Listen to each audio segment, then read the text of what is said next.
লালমনিরহাটের পাটগ্রাম উপজেলায় দহগ্রাম সীমান্তের বর্তমান পরিস্থিতি জানাতে সেখান থেকে যুক্ত হচ্ছেন সহকর্মী রবিউল হাসান।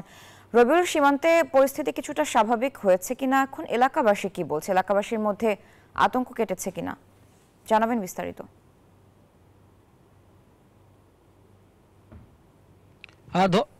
ধন্যবাদ সারা। আপনি যেমনটি বলছিলেন যে গত 3 দিন কিন্তু এই দহগ্রাম সীমান্তে কিন্তু আতঙ্ক ছিল, মানুষ কিন্তু আতঙ্কে ছিল। গতকালকে থেকে কিন্তু আতঙ্কটা কেটে গেছে, তারপরও কিন্তু সাধারণ মানুষের কিন্তু আতঙ্কটা তো এখনো কমেনি। আজ 12টার দিকে 10 নং মেইল পিলারের কাছে দহগ্রাম আঙ্গুরপোতা এলাকায় কিন্তু এলাকাবাসী যেমন বালু ফেলছিল তাদের বসত ভিটায় কাজ করার জন্য, ঠিক তখনই কিন্তু ভারতীয় বিএসএফ আজকে এসে সেই বালুর কাজ বন্ধ করে দিয়েছে এবং ভারতীয় জায়গায় 3টি বাংকার করেছে।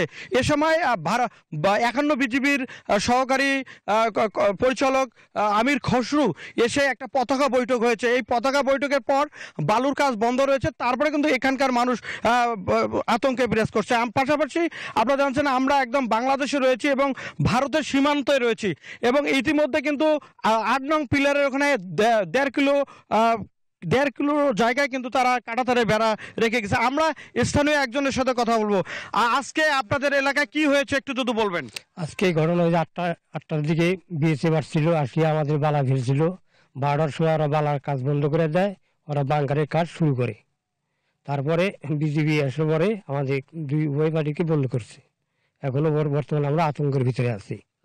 ধন্যবাদ আপনাকে। আপনি দেখছেন যে এখানকার মানুষ কিন্তু আতঙ্কে রয়েছে। তারা বিশেষ করে এই কাঁটাতারে জিরো লাইনে যদি কাঁটাতারে বেড়াটা দেয় তারা কিন্তু আরো বেশি আতঙ্কে থাকবে এবং তারা চাচ্ছে যে যাতে কাঁটাতারে বেড়া না দেয় জিরো লাইনে এবং তারা 150 গজের ভিতরে দেয়। তো এই ছিল আমার কাছে সর্বশেষ সীমান্ত থেকে সারা।